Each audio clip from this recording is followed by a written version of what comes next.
Praise the Lord. Ahandu muktada Kanbiba akhoi loine biba akhoi thadok pitaba miyobai khoi gi damakta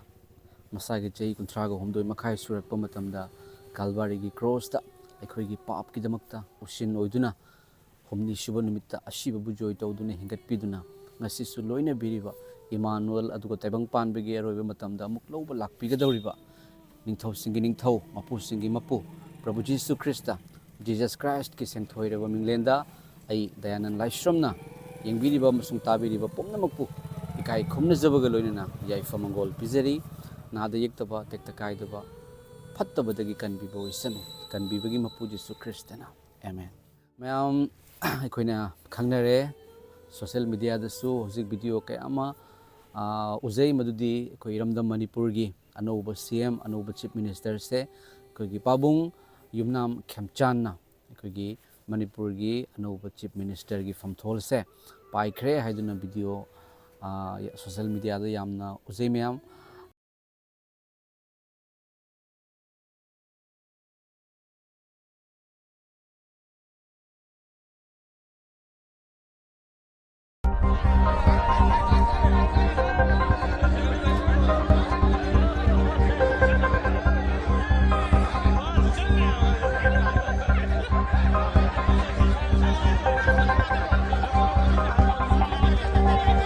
mayam pabung khemchan gi video kharasu adum viral hoy habidi ma pabung khemchan se jagoi pamjaba jagoi sei pamjaba misak ama oina ina dum uzai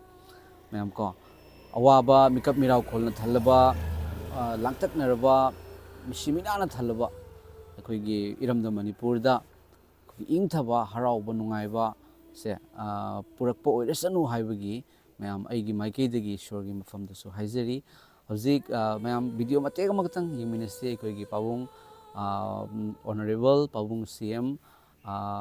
CM gi Anouba akhoi yimnam khemchan pabung gi akhoi Facebook yam kana viral oriba dance matega matang hana yingminase ko mayam pabung se dance yamna pamjaba haibadi yamna akhoi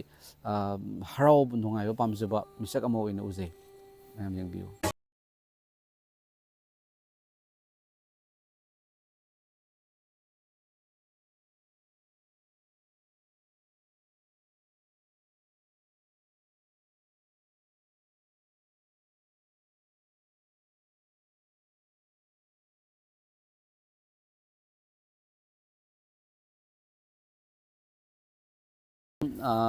aina akhoi honorable pabung CM gi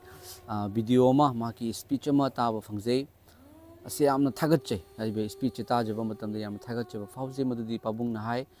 ahan ba oina pabung na lokhat lakadori base akhoi relief camp da leiriba sing se mayum da hanjanabagi se hana hanjalhangani haibagi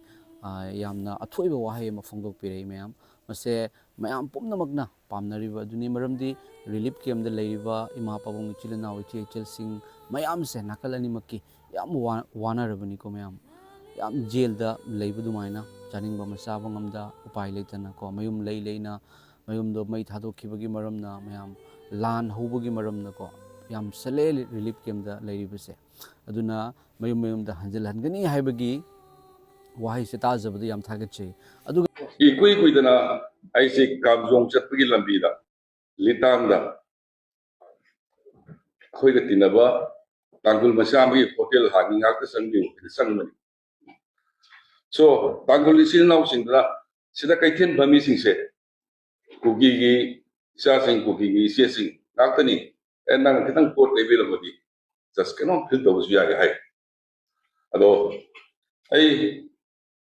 senjang leire kole mogi sa ya lamba leire kole sumwali sana bada moisu yam num sina tawi at the same time lerami ba singdu gi mar di khara na sida IDP lei asisu kar sangbi da madi pani o ya wa bari hai so aingon da karigumba mata khandan kisu kwai di sangu sinai koi pulap sangi so thengna ba sing wari sawa matam da makoi yum da haningi loi hai ho chap manana maitai gi IDP da lei sing yum maninge loi hai moju yum maninge loi hai ado re gadi marakta lei ri bai koi me amna makha tana khana na sin wis kari kusi ai gesi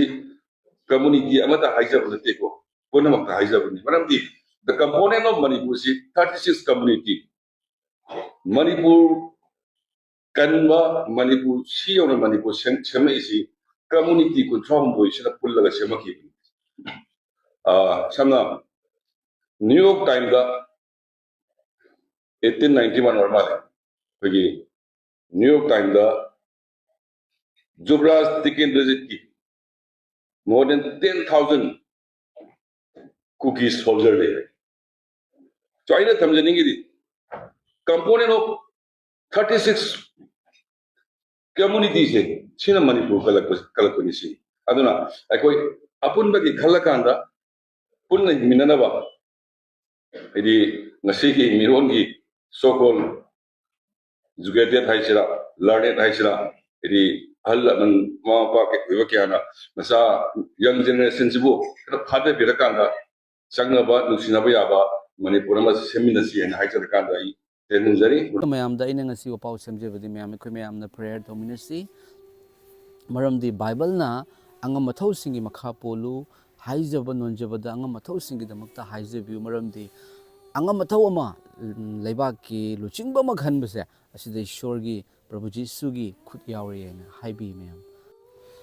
mayam ai Holy Bible dagi ishorgi wahai amatang pathok serake Bible gi mafam kaya da yawi adubu supna tangi mafam ani khaktang dagi phungtok sage ko Romans chapter 13 verse 1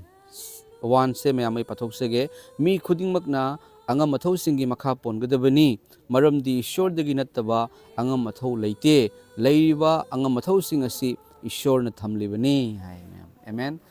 angam mathau sing haibadi matik leba lengak pasing ase ishor na Kanbiba se ishor gi pangal yauri hai maram asina Prabhu Jesu Christa bu thazaba moina aikoina tawgadobadi hairiba ishorgi thawjaldagi ishorgi aningbadagi oiriba angam mathodo maki damakta magna akoigi achumba henna afaba thabak tawnaba ishorna pamjaba thabak tawnaba leibak miyambu ingthana thamnabagi damakta aikoina prayer tawba aikoina ishorda haijabase Christian ogi thawdang ni komam mathangde ishori wahai ama kadanga pathok sage First Timothy Pandup Anigi mayam pada amadagi hauraga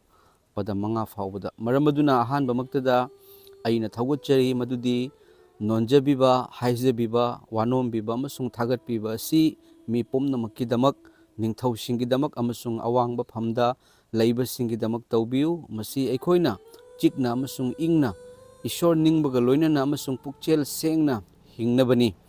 masi aikoigi Kanbiba Mapu Ishor gi miteng da afaba amasung ayabani mahakna mi pomnamakpu Kanbiba amasung mekoina achumba adubu khangba pami maramdi Ishor ama aduga Ishor amasung mi singi marakta tainabiba ama lei mahak adudi mi oiba Jesu Christa ni Christa Jesu ni kamayam amen hallelujah asini mayam asumna Ishor na ikhoi takpibani aikoina haijabiba thawgatpiba nonjabiba pomnamakase angam mathau sing lengak pasinggi damakta aikoina tawgadobani haibasini ko mayam aduga masi aikoina Kanbiba Mapu ishorgi miteng da afaba amasung ayabani haiko aikoina lengak mapu sing angam mathau singgi damakta ishor da haijabibase mekoigi pangal hene laknaba achumba hene tawnaba leibak miyamgi ingthaba oiraknabagi damakta loinana aikoigi pabung nada yektaba punsi nungsangna aikoigi iramdam Manipurda mikap mirau kholna thallaba awana taraba pirangsing mitlugi pirangsing taithokpa ngamba oibiu haiduna Prabhu Jesu Christa gi mafamda haijari amasung aikoigi asada aikoigi wakhalda su soidana pabungna aikoigi iramdam Manipurda ingthaba harau tayamba hanagi mahausagumna chingmi tamigi nungsiba marido pubirakani haibagi thajaba lei mayam amutang pabunggi damakta ishorda haijage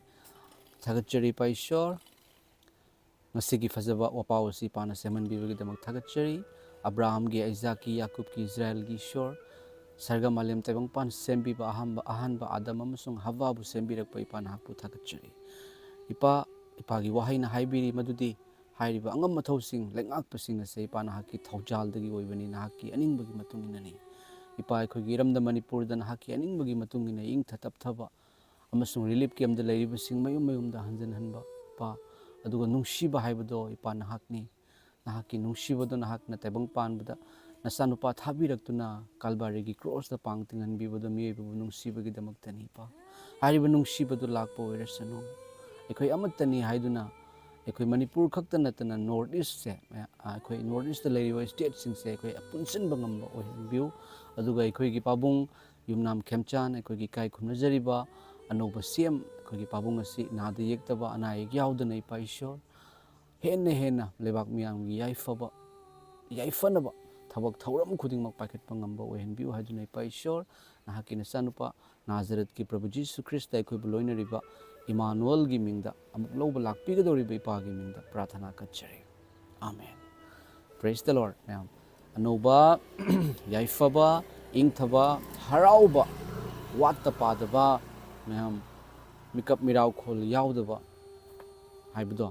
ꯑꯩꯈꯣꯏ ꯑꯣꯏꯍꯟꯕꯤꯕ ꯑꯣꯏꯁꯅꯨ ꯍꯥꯏꯗꯨꯅ ꯃꯌꯥꯝꯅꯁꯨ prayer ꯇꯧꯕꯤꯌꯨ ꯑꯃꯁꯨꯡ Christian ꯑꯃꯒꯤ ꯊꯕꯛꯇꯤ ꯂꯩꯉꯥꯛꯀꯤ ꯑꯉꯝ ꯑꯊꯧ ꯑꯃ ꯂꯥꯛꯄ ꯃꯇꯝꯗ ꯑꯣꯏꯔꯛꯄ ꯃꯇꯝꯗ ꯏꯁꯣꯔꯒꯤ ꯈꯨꯠ ꯌꯥꯎꯔꯤ